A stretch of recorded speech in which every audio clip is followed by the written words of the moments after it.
وہ قومیں جن سے لوگ ترستے ہیں ملک سے باہر نوکریاں لینے جانے کے لیے، وہ ساری قوموں کے اندر یہی ہے جو آج پاکستان میں ہے۔ امیر کے لیے ایک قانون، وہ چوری کرے تو NRO اور غریب چوری کرے تو جیل میں۔ وہ ساری قوموں کا مسئلہ یہ ہے کہ طاقتور قانون کے نیچے نہیں آنا چاہتا۔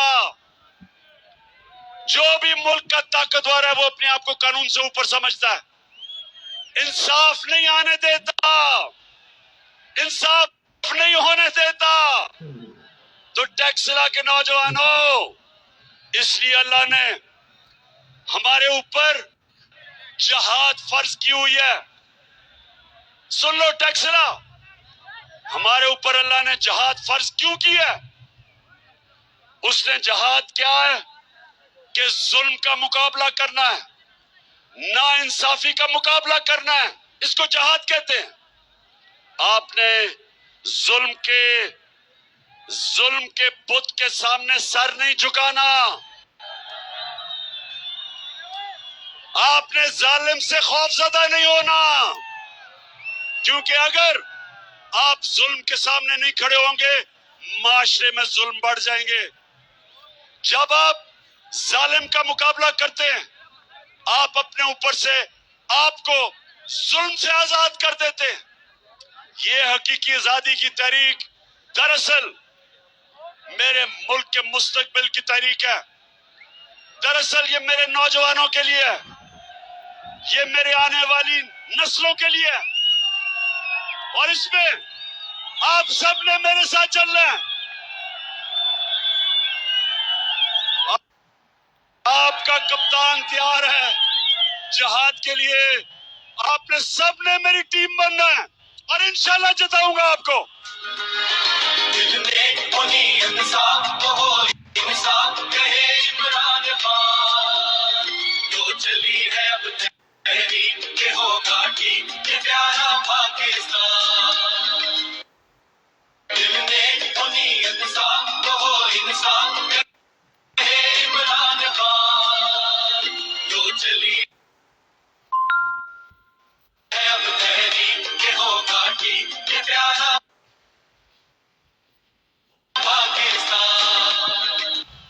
یہ جو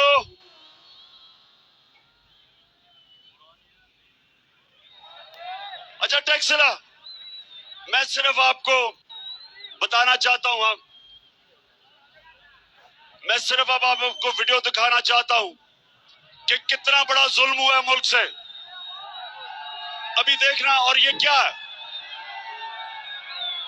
یہ ویڈیو کیا ہے، چونکہ ابھی انہوں نے مریم کو بری کر دیا کہ جی اس نے کوئی بیچاری بے قصور ہے۔ اب ذرا یہ ویڈیو دیکھیں، اور میں اس میں آپ کو صرف یہ بتانا چاہتا ہوں کہ کیسے ظالم کے لیے ایک قانون، طاقتور کے لیے ایک قانون اور بیچارے غریب لوگوں کے لیے دوسرا قانون۔ یہ ذرا دکھائیں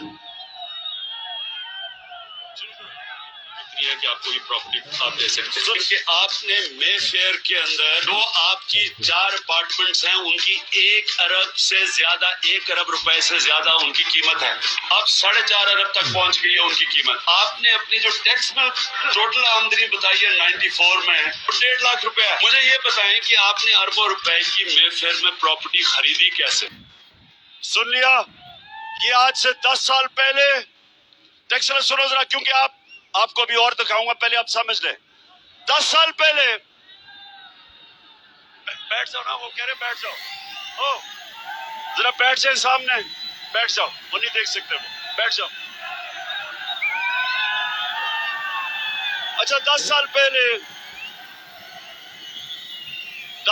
پہلے ان کی، میں نے یہ جو آپ دیکھ رہے تھے، میں نے انکشاف کیا کہ اربوں روپے کی ان کی لندن کے سب سے مہنگے میں 4 اپارٹمنٹ تھی۔ پیسہ کدھر سے آیا؟ پیچھے ہو جاؤ۔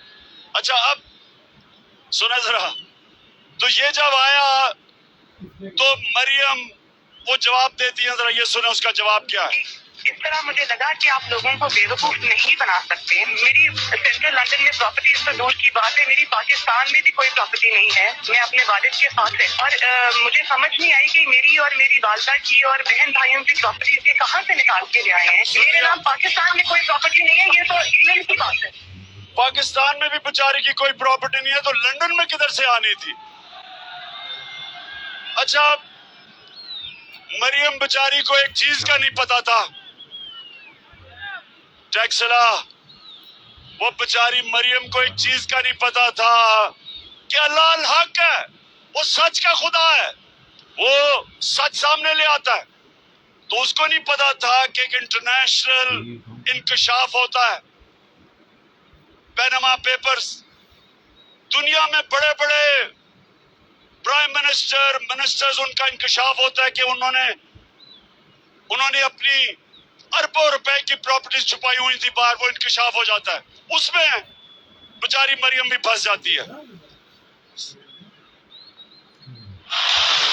نواز شریف، مریم نواز، حسن نواز اور حسین نواز کے بیرون ملک خفیہ اثاثوں کا انکشاف. پاناما لیکس نے بیرون ملک خفیہ دولت کا بھانڈا پھوڑ. اچھا، جب یہ انکشاف ہو جاتا ہے تو مریم کے بھائی کیا کہتے ہیں؟ حسین شریف، یہ سنیں. اس بات کو تسلیم کرتا ہوں کہ الحمدللہ پاک لین کے اوپر جو اپارٹمنٹس ہیں وہ الحمدللہ ہمارے ہیں. میں اس بات کو تسلیم کرتا ہوں کہ ان کو آف شور کمپنیز نیسکو لمیٹڈ اور نیلسن لمیٹڈ جو ہیں ان کو اون کرتی ہیں. اور میں آپ کو یہ بھی عرض کرتا ہوں ان کو ہولڈ کر رہی ہے اس وقت مریم نواز شریف، میری ہمشیرہ جو ہیں. ٹھیک ہے جی، ٹھیک ہے جی، ٹھیک ہے. اس نے کہا کہ لندن تو چھوڑو، پاکستان میں بھی کوئی پراپرٹی نہیں ہے. انکشاف ہوتا ہے 4 سال کے بعد اور بھائی صاحب خود ہی کہہ دیتے ہیں کہ وہ 4 محلات مریم کے ہیں. اب مجھے یہ سمجھائیں کہ عدالت نے اسے کیسے بری کر دیا؟ 4 بڑے بڑے محلات ہیں. یہ دیکھیں، یہ لندن کی مہنگی جگہوں کے اوپر اربوں روپے کا پیسہ ہے، تو عدالت انہیں کیسے چھوڑ دیتی ہے؟ میں یقین دلاتا ہوں ٹیکسرا، میں ذرا آپ کو یقین دلاتا ہوں، اگر کوئی کمزور سا آدمی، کوئی مزدور، کوئی بیچارہ کسان، کوئی چھوٹا سرکاری نوکر، اگر اس کے یہ نکلاتے بڑے بڑے اپارٹمنٹس تو پولیس نے اس کو جیل میں ڈال کے وہ چترول کرنا تھا کہ اگر اس کے نہیں بھی ہوتے اس نے کہنا تھا ہاں جی میرے ہی ہیں. تو یہ میں کہہ رہا ہوں فرق ہے کہ طاقتور اور کمزور میں فرق دیکھیں. طاقتور صاف وہ کہہ رہے ہیں کہ 4 ہمارے مریم کے اپارٹمنٹ ہیں، عدالت اس کو چھوڑ دیتی ہے. اچھا آپ دیکھیں، جب مریم سے وہ لوگ پوچھتے ہیں اب انکشاف ہو گیا، یہ تو آپ کے پاس کدھر سے پیسہ آیا اپارٹمنٹس کا؟ اب وہ کہہ تو سکتی نہیں تھی کہ نواز شریف کا پیسہ ہے، کیونکہ نواز شریف نے تو اپنے ٹیکس ریٹرن میں بتایا نہیں تھا کہ میرے پاس اتنا پیسہ ہے، چوری کا پیسہ تھا. تو وہ پھر کیا کہتی ہے مریم، ذرا یہ سنیں. حسن حسین کے پاس آج جو بھی ہے وہ ایک ارب پتی دادا کے پوتے ہیں. اس ارب پتی دادا کے پوتے ہیں جو 1960s اور 70s میں پاکستان کا امیر ترین انسان تھا. یہ جو ایسٹس ہیں، یہ جو بزنس کے لیے پیسہ ہے، یہ سارا دادا سے ڈائریکٹلی بچوں کو ٹرانسفر ہوا. اچھا سنیں، وہ کیا کہہ رہی ہے؟ وہ یا باپ کا تو نام نہیں لے سکتی تھی. اس نے کہا میرے دادا اربوں پتی تھے، وہ اتنے امیر تھے کہ انہوں نے ہمیں پیسہ دے کے تو خرید لیا. اب دادا صاحب دنیا میں نہیں تھے، وہ وفات پا چکے تھے، اب دادا سے تو کوئی پوچھ نہیں سکتا تھا. لیکن مریم کو نہیں پتا تھا کہ اللہ الحق ہے. اب وہ دادے کا بیٹا کیا کہتا ہے، مریم کا چاچا، دادے کا بیٹا شہباز شریف کیا کہتا ہے، یہ سنیں ذرا. میرے خاندان کو 22 خاندانوں میں شمار نہیں ہوتا تھا. مجھے اس کے اوپر باعث فخر ہے کہ میرے والد کا تعلق ایک غریب کسان کے گھرانے سے تھا. ہندوستان سے وہ